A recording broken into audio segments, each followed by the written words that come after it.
নিজে কলা চেপে মুখ থেকে করেছে মাসুদকে আমি তো বললাম আমাকে নাকি আটকানোর জন্য এটা করেছে আটকানোর জন্য কাউকে গলা চেপে পড়ে ওয়ানকে তারা 20 জন টার্গেট করে মেরেছে আদিবাসী ওয়ানকে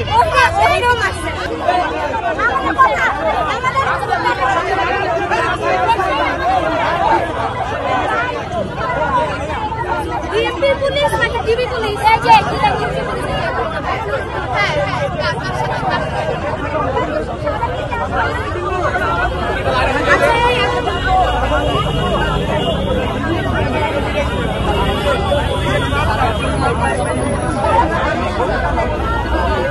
হ্যাঁ পুলিশ চমৎকার পাহারাদার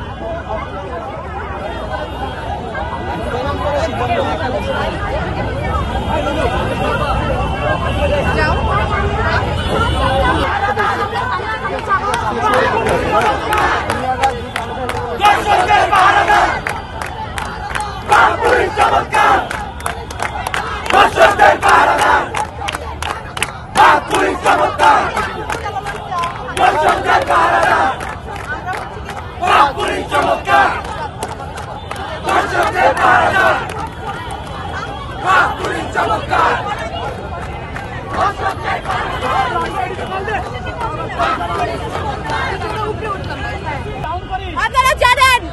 আমরা এটা আগে ঘোষণা দিছি আমাদের লাঠি বিচার শেষে আমরা জানাইছি আমরা আসবো আমরা কালকে পোস্টারিং করছি জানাইছি আমরা আসবো আমরা শান্তিপূর্ণভাবে একটা মিছিল নিয়ে আসতেছিলাম শান্তিপূর্ণভাবে একটা মিছিল যেটা সামনে সারিতে খালি নারীরা ছিল সেই মিছিলে এই স্বরাষ্ট্র উপদেষ্টার পালন করা পুলিশ হামলা চালাইছে আপনারা জানেন আমাদের অন্যতম দাবি 9 দফার অন্যতম দাবি ছিল এই যে ব্যর্থ জাহাঙ্গীর আমাদের নিরাপত্তা না দিতে পারে জাহাঙ্গীর আমাদের মারা যাওয়ার কারণ জাহাঙ্গীর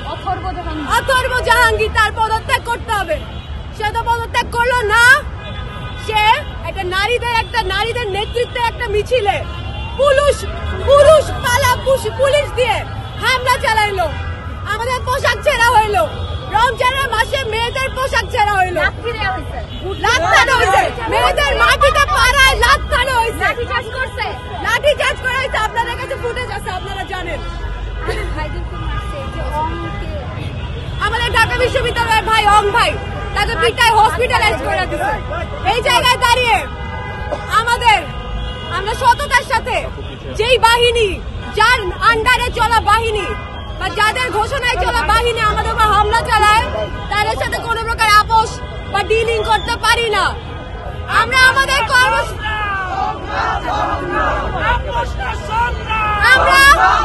আমাদের ঘোষিত কর্মসূচি স্মারকলিপি পেশ করা এবং স্বরাষ্ট্র উপদেষ্টাকে ঘৃণা ভরে প্রত্যাখ্যান করছি এখন আমাদের সামনে পথ খুব বেশি বাকি নেই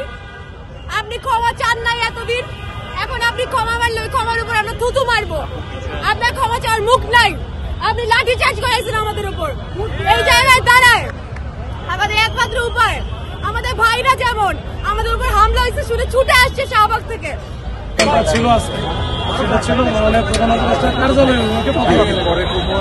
কার্যালয়ে না গিয়ে তারা বাসভবনের দিকে ঢুকতেছিল তখন আমরা আটকায় দিই আটকায় দেওয়ার পরে তাদের প্ল্যানটা বলি যে তারা কি করতে চান তারা কিছু শুনবে না তারা হচ্ছে ব্যারিকেড ভেঙে ঢুকে যাবে ঠিক আছে আপনারা গেলে এখানে প্রতিনিধি হিসেবে আমি 4 বছর পড়াতে পারি কথা হয়েছে প্রতিনিধি চান কথা বলে আপনাদের স্মারকলিপিটা দিয়ে দেন কিন্তু তারা হিসেবে শুনলো না শুনে ও যে বারবার যেটা করছে ব্যারিকেডটা ভেঙে আমাদের যে দায়িত্বরত পুলিশ সদস্য ছিল তাদের সাথে ধাক্কা থেকে শুরু করার একটা পর্যায়ে আমাদের যে এসি ছিল এসি রমনা মামুন তাকে পাশে ও মানে খেয়াল করে না ওকে ব্যাপক আকারে ফিরেছে এই পিটানো গেঞ্জি সব ছিঁড়ে গেছে আমাদের কয়েকজন বেশ কিছু সদস্য 8-10 জন যারা আহত হয়েছে বিভিন্ন আমাদের